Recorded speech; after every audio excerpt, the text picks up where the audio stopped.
Lubumbashi. Si. Forcément, c'est la première fois que vous foulez le sol de cette ville et Non, vous jouez. mais c'est pas grave. Exactement. Je suis déjà venu avant. Alors, vous jouez votre premier match dans cette étape des playoffs ici à Lubumbashi contre l'équipe locale, qui a d'ailleurs livré plusieurs de ces rencontres ici et qui maîtrise bien le stade Kibasa Maliba. Vous serez en phase 2, c'est jeudi. Est-ce que vous avez suivi de près cette équipe de Lubumbashi Sport? Vous la connaissez personnellement? Si vous me permettez, tout d'abord, j'aimerais revenir sur ce qui a fait polémique la semaine dernière. Je crois qu'il y a eu une très mauvaise interprétation de mon attitude ou de ma réponse. Je me suis excusé devant tout le monde. Maintenant, je suis obligé de dévoiler un peu des choses qui sont arrivées juste durant le match dans ma vie privée. J'étais, il est vrai, un peu triste vu le résultat du match et un petit peu énervé car il faut savoir que 10 minutes avant la fin du match, j'ai reçu un message comme quoi ma jeune fille, oui je suis un peu ému, comme quoi ma jeune fille avait fait un accident de voiture grave et était emmenée d'urgence à l'hôpital.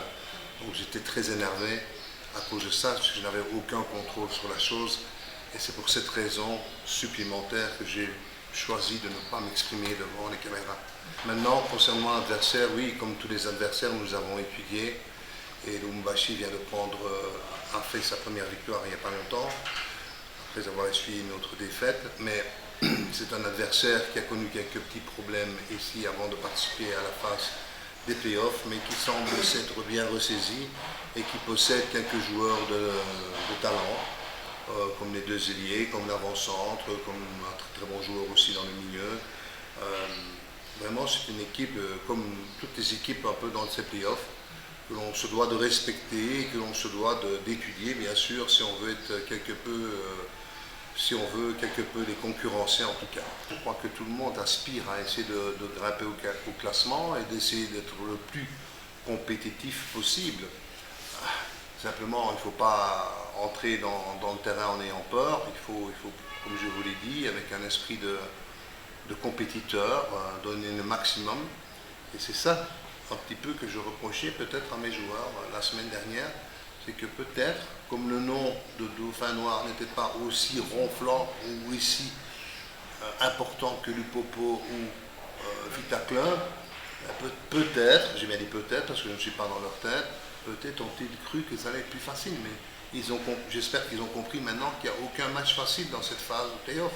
Comme dans les matchs de la CAN ou de la Coupe du Monde, il n'y a plus de grandes et de petites équipes. Oui, il restera toujours des grandes équipes, aussi bien que Mazembe ici est une très grande équipe et je leur souhaite vraiment, j'en profite pour leur souhaiter le meilleur en Ligue des Champions. Il faut rentrer sur le terrain avec un esprit de compétiteur et toujours respecter l'adversaire.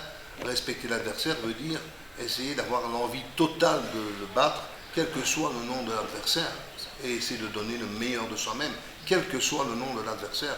C'est ça qui est le plus difficile en sport. Hein? Alors, coach, avant de revenir ici, il y a une petite question. C'est pratiquement pour la première fois que le non-Aigle du Congo joue la Ligue nationale de football et surtout les playoffs. Est-ce que c'est une excuse parfaite pour que quand vous n'arriverez pas peut-être à arracher une place africaine, que vous revenez dire que voilà, c'était une première expérience?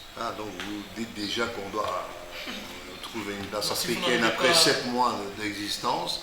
Je pense que si nous arrivons à avoir une place africaine, je crois que tout le monde, dans le staff, dans les comités de direction, les supporters, les joueurs seraient super, super contents, bien sûr, mais après 7 mois, exiger que l'on prenne une place africaine, je pense que c'est mettre une pression inutile sur les épaules des joueurs.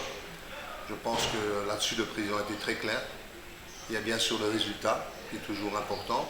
Il y a aussi la manière dont l'équipe évolue, la manière dont l'équipe progresse. Vous connaissez cette phrase bateau, entre guillemets, qui dit que Rome n'a pas été construite en un jour, mais c'est la vérité. Les Aigles, il y a 7 mois qu'ils sont nés, et c'est pas évident. Pour comparer Aigles, Mazembe, Vita Club, regardez le passé de ces équipes, regardez le nombre de Ligue des Champions qu'ils ont joué, etc. Regardez le nombre de joueurs expérimentés qu'ils ont. Malheureusement, ils n'ont pas beaucoup de joueurs internationaux A, ce qui est juste le second gardien de Mazembe qui est dans les internationaux A. Et on va voir maintenant combien de joueurs ils vont avoir pour la CHAN. Donc là, là-dessus c'est important. Non, il n'y a aucune excuse à avoir. Je pense que quand vous montez sur le terrain, n'importe qui veut gagner le match.